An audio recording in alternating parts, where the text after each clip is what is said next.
Hey everybody, it's your man James, Mrs. One Treasure, back again with some more video action for you. Today's another jaunt into the annals of comic history as we find out why it's great. And for those of you new here, why it's great is where I take a comic book from the past that I've enjoyed and loved, and I'll tell you why I think it's so great and why you yourself should want to check it out. And before we get into our pick for this episode, I just want to thank you all for joining me today and hope you get some good fun and enjoyment out of this little video I'm putting together. And without any more hesitation, let's get into it. Today, we're going back to 1990, and we're going to check out some sweet, sweet Batman stuff with Detective Comics number 614. And as you're watching this one with me and going along with me through the issue, you're going to see there's things in it that kind of resonate from time from then to now that seem very much unchanged in almost 4 decades. So, but we'll get into that as we get into our issue. And of course, as always, we get me off the screen because it's never about me. It's always about the work. And so we're going to go ahead and bring up the issue right now. And here we are, Detective Comic number 614 by Alan Grant, Norm Brayfogle, and Steve Mitchell. And I love the cover here. I think it's a great image. You got Batman here protecting the kids from a gang of bikers. You know, doesn't seem like anything too spectacular, but I love Norm Brayfogle's work. To me, he is one of the preeminent Batman artists of this era. The late 80s and early 90s is definitely the prime Brayfogle era. And, you know, one of the things he always did, and we'll big up the image here to show it, is look at how he gets that cape. He turned Batman's cape almost into a living entity itself, you know, making it flare and the way it spins. And you'll see this in the issue as well, is how he just makes the cape feel like it's alive. It's almost like a character itself, you know, and that's really great. And again, I love the posing here with Batman. I love the you know, the whole, you know, one man against a group type of thing, you know, the overwhelming odds. And even down here, you see right in here at the bottom of the cover, you know, normally we got the barcode. I like that they put a little drawing in there, and this drawing actually comes from within the issue, and we'll see that when we get into the issue. But I like when they do things like this. It's a fun little thing that they can do to make it a little more entertaining. But yeah, classic, you know, image of a cover here. Just great symmetry, you know, with Batman big on top, and then all the bikers down at the bottom. Great stuff here. Lots of technical details in there by Brayfogle on those bikes. So definitely one that I like. So let's break on into the issue and see what we have underneath. And again, as we can see here, again, just some great stuff, great opening splash page. I love the dynamics here of using what would normally be shadow area of Batman, you know, with the cape. And instead, it's more like a window into the world, you know, into his world. And I like that about it, you know. And here he's watching some kids that are taking some satellite dishes off of the building.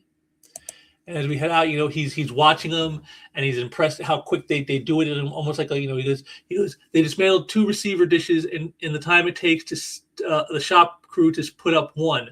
And they must be all of 12 years old. He goes, when I was 12, I attended school whose fees per semester roughly equaled the average family's annual income. So you can see he's flicking back now, seeing these kids out there doing this stuff and being kind of almost impressed at how adept they are, even though it's criminality. And yet he's thinking back to his time when he was young. And this is going to be playing a big part in our story here. And you can see he's got, again, I love this too. They always did this a lot with the Brayfogle stuff. Whenever there was a flashback sequence, you know, the coloring would be different. It'd be like they put like 2 or 3 tones, and everything would be that tone, so that you know you're watching a flashback rather than something in the present day. Again, a nice little touch, nice little fun thing that they do. And, you know, I love what he says here. I had private tutors. I read the classics in Latin and followed through in Greek. Knowledge was a joy to acquire. I lived in a very expensive cocoon. So you can see how he's kind of reflecting on his life as a kid. But of course, there was always in there somewhere, you know, was the tragedy. So he watches the kids as they head up to where some criminal biker gangs are, the guys we saw on our cover. You know, the kids going to try to find out what's going on, and you know, they're going to try to sell the stuff to them. So the guy brings them in, and of course, you know, Batman comes in. I love that again, just all in shadow. You don't need any detail. Just seeing this shape here, you already know what that is. Love that. You know, with the light here, again, just great symmetry here that Brayfogle achieves between keeping Batman in shadow and then the criminal in the light. I like that a lot. So the kids find out that they're not going to get the kind of money they thought they were going to get, But the guy, the leader of the biker gang here, he kind of offers him a chance. He goes, "Hey, I'll give you a choice. You can take $30 in cash or 100 in crack." And the kids talk about it, and you can see this again. This is something you can see even to this day with kids in criminal gangs. Some of them are like, "We don't want to get into that stuff. I don't want to get hooked on it." And then the others like, "Not so fast. We don't have to use it. We can sell it, and we'll come out more ahead in cash than we would if we sold these for cash." It's almost like it's again, it plays to stuff that's happening today in the real world. And again, this is what makes this story so great to me, is how it has such real world connotations to it. Kids being drawn astray down the wrong path by unscrupulous people like this guy. And then Batman's thinking back to his past. When I was 12, the drugs were different, but the pitch was the same. He sees that, and as he's going by, this is where he does his famous thing that we've known for a long time. He's been coming to this place where his parents died, and he leaves a rose every year on the day that they died.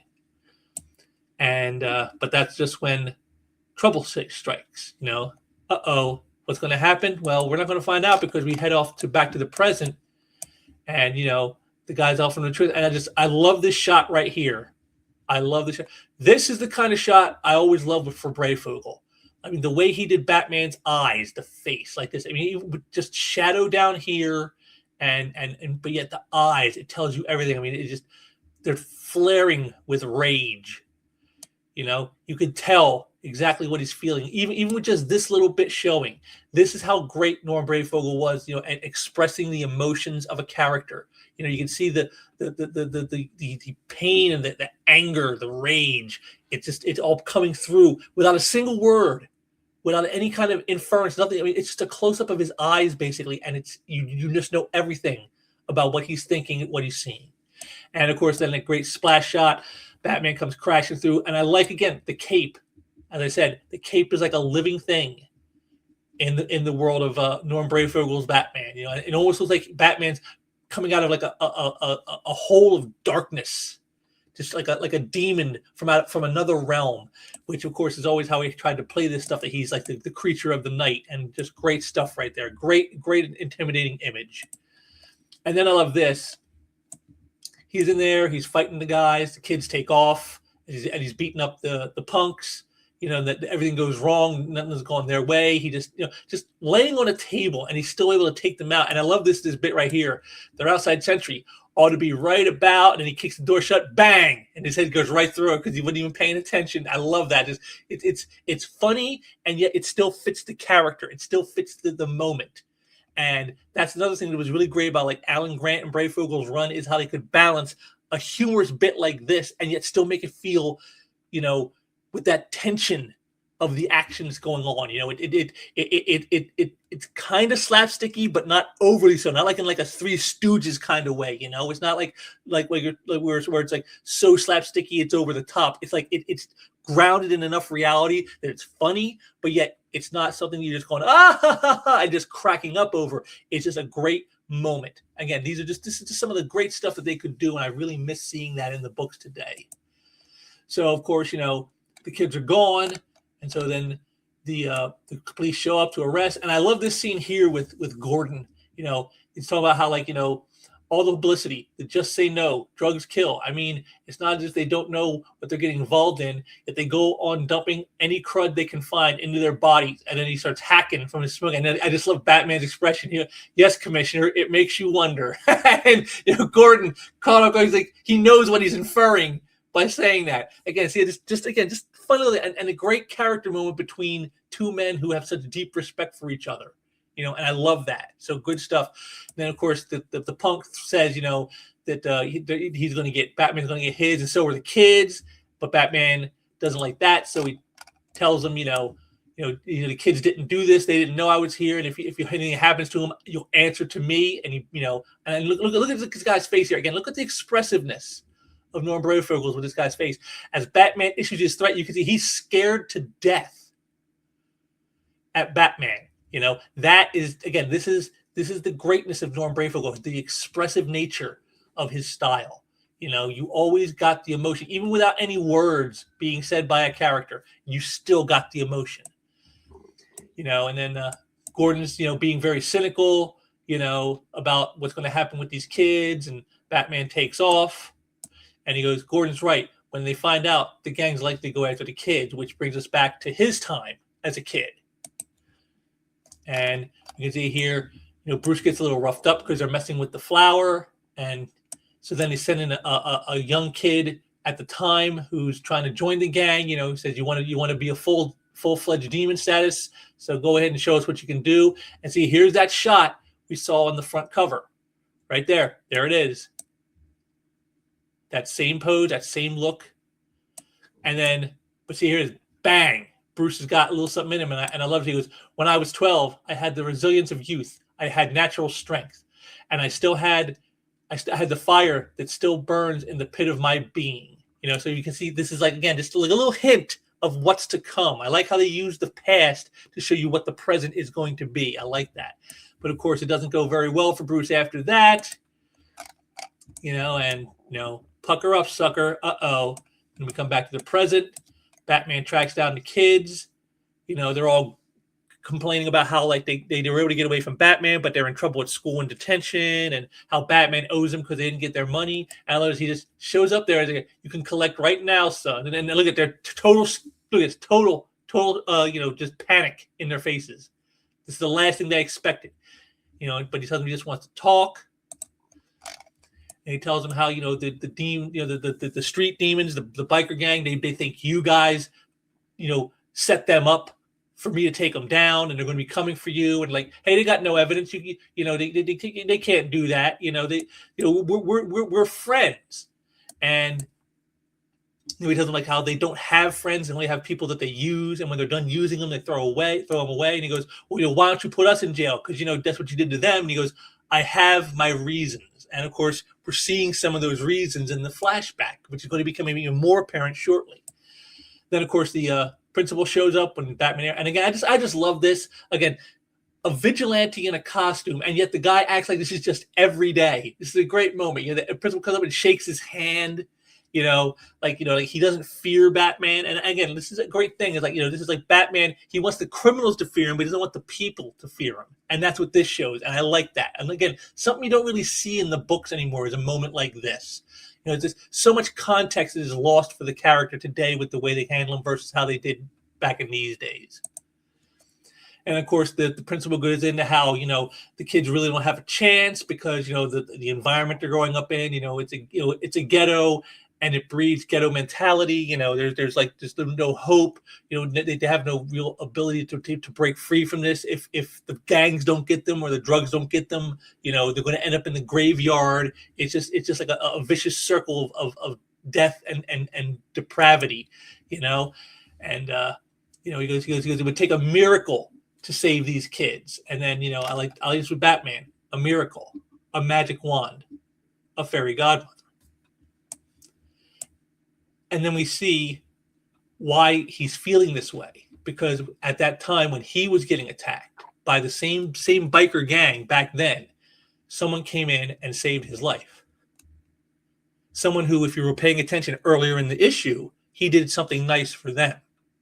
And so she comes in and saves him. And this is just a great touching moment here. She helps him out. She gives him the money back so he can make a phone call. Consider it a gift from your fairy godmother. And then, of course, Alfred shows up. And this is, again, just one of those, again, just like the whole thing with the fight scene where it was kind of like funny in a way, but not ha-ha funny, kind of like, but kind of like funny in like just the situation of it all. This is the same thing, he shows up, he sees Bruce is beaten up, and he goes, well, I hope this is the last time I see you like this.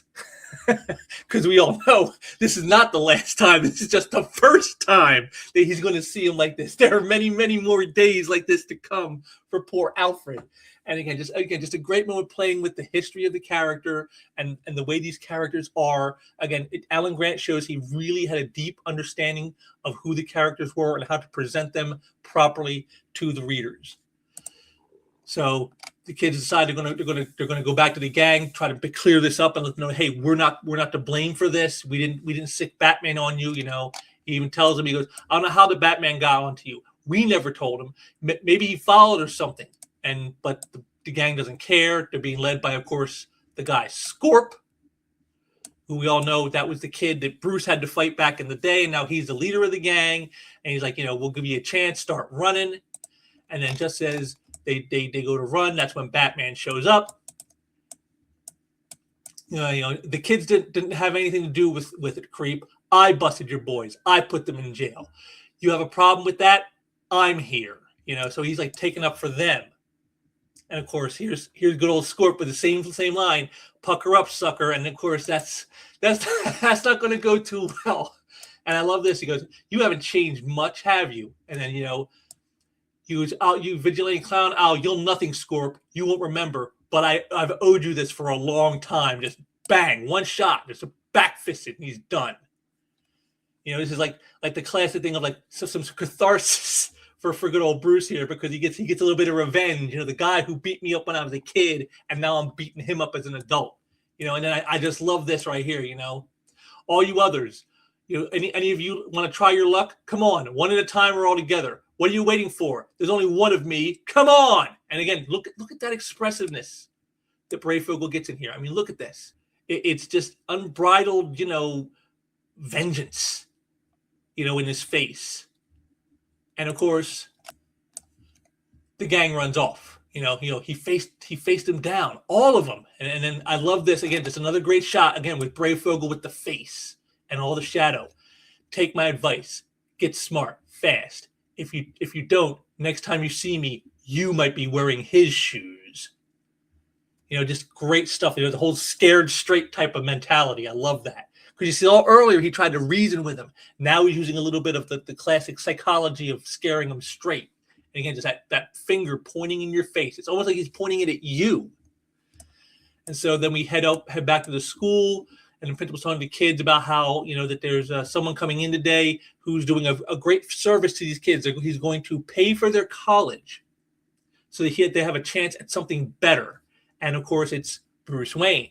And he comes in, he talks with the kids for a minute, and talking about how he's trying to give them an opportunity, and they're like, well, why are you doing this? And he goes, in many ways, life has been good to me. Now I'd like to give some others some of the chances I've had. And so he walks off with the principal. He tells him there's a lot more commitment than just giving money, and he's like, I know that I've thought about this for a while, and I've made the decision, so I'm going to follow through all the way. And then he asks him, why is it he's doing this? And Bruce comes in, I needed help once, and it was there. Now it's my turn to play fairy godmother. And then we end it with this awesome splash shot right here. Batman with the flag over the city, sort of the city's fairy godmother. Just a really great issue. This isn't like a big action-oriented issue. It's not a big, tie into a major event. It's not got a lot of like crazy, psychotic villains. It's just, a great story. And yet it touches on things that we see in the real world today. Like, for example, I said this plays to like an echo of time from us, today, from back then to today. You see these things happening in the news right now, the teen takeovers, these kids who are going out and causing havoc because they have nothing else. They don't know what else to do with themselves. And yet here in this story, that's exactly what Batman tackles. He tackles that issue in a way that, Batman can't take it down, but Bruce Wayne can. You saw Bruce Wayne was way more, effective in dealing with the problem than Batman was. Batman can tell him what he wants. He can try to scare him straight all he wants. But in the end, if the situation doesn't change, nothing else is going to. And so that's where Bruce Wayne steps in and he makes things change. And that's what this story is. It's all about how, again, how, if you want to see a change, you have to do something to help make it happen. It's not going to just change all on its own because that's what you want it to do. Great little moral, a great little philosophical point, again, and playing to a story of his past when, he himself was, in a situation where he needed help and he got it, and now he's sort of paying it back. Just a great little fun story, a great little moment for the character. And again, for a character who's usually so dark as Batman is, this is kind of a story of light. It's a little hopeful story. It's got some upliftingness in it. Not just because like the image here, but I mean, just so many, great little scenes, Batman getting his revenge on the kid that bullied him coming to the kid's aid, him trying to talk to the kids and try to get them to see reason. This is the stuff you don't see in the Batman books today. But they still, even despite all that, they didn't skimp on the action. Again, just this page right here, I love the long panels just showing the whole fight. And you can tell it's over in just a minute. It's not like this is a big drawn out choreographed type of thing. It's just like bang bang boom bang done. And that was cool because that's what most fights are. If you've ever seen real fights, this is much more like what a real fight is. It's very chaotic and it's really very dirty and quick. It's not like, that we see in the classic superhero stuff with these big arcing, slobber knockers like that. No, it's not like that. It's quick and it's dirty most of the time. And that's exactly how this is played in the scene, which makes it so effective. Yeah, just a great story. Again, great visuals, those great close-ups by Brave Vogel, just where the eyes show you everything. You don't even need dialogue. Just the eyes will tell you what's happening. Just a great little morality tale with Batman focusing on, a problem that exists in our real world. And, again, this is the kind of stories that you don't see with the character anymore. The people who are working on day, they don't seem to know how to tell stories like this. But guys like Alan Grant, they were able to ground Batman in such reality that they could tell a story like this and still make it entertaining and thought-provoking, which is always the key there. And so, yeah, this is definitely one I've enjoyed. It's definitely a good one. And something else I'll even add in here, it's like on the cover. Again, I love the trade dress, the font. This was always my favorite detective font with the V shaped like a bat, which, they didn't have to put Batman's name on it. If they would just took that off and just had this, just seeing the bat there, you would know that's a Batman book. I like that. I like the little visual cue to show that you can be creative with anything. Now, even the trade dress can be creative if you really are of the mind to do so. So yeah, just a great story, a great little moral, a great little example of Batman dealing with more real world type problems. It's a lot of fun and, again, thought provoking. Makes you think about our world and how this kind of thing fits in our world today. So definitely want to check this out. It's not an expensive issue. You could probably go out and get a nice high-grade copy of this for like $4 or $5. It's not something that's going to break your bank. And again, it's great stuff. You hand this off to a kid. Let them read this too, so they can maybe come to understand, that life doesn't have to always be the way you think it's going to be. That your circumstances don't have to dictate your outcomes. And just a great little moral lesson for all. Just the kind of thing where, like, you're not making it political, but you're just kind of bringing a truth of life to life. And there we have it. Detective Comics number 614. I hope you guys enjoyed checking that one out. Again, it's a classic by Grant and Brave Vogel. I think their run is probably one of the best runs that was ever done of the character, especially within the last several decades. So, but let me know what you guys think. Do you think that it was a good story with Batman dealing with more of a real life type of situation that we could see in the real world, or you think he should be doing more with the stuff with like the crazy psychotics in Arkham? Which way do you think Batman leans best? Let me know what you guys think down there in the comments below, because I want to hear from you guys. And I'll be back soon with some more stuff, because I'm always working on stuff, as you know, and hopefully it'll be some stuff you'll enjoy, because I certainly enjoy bringing this kind of stuff to you. So I'll be back soon, and until next time, take care. Hey, if you enjoyed this content, make sure to like, share, and subscribe to the channel. Thank you very much.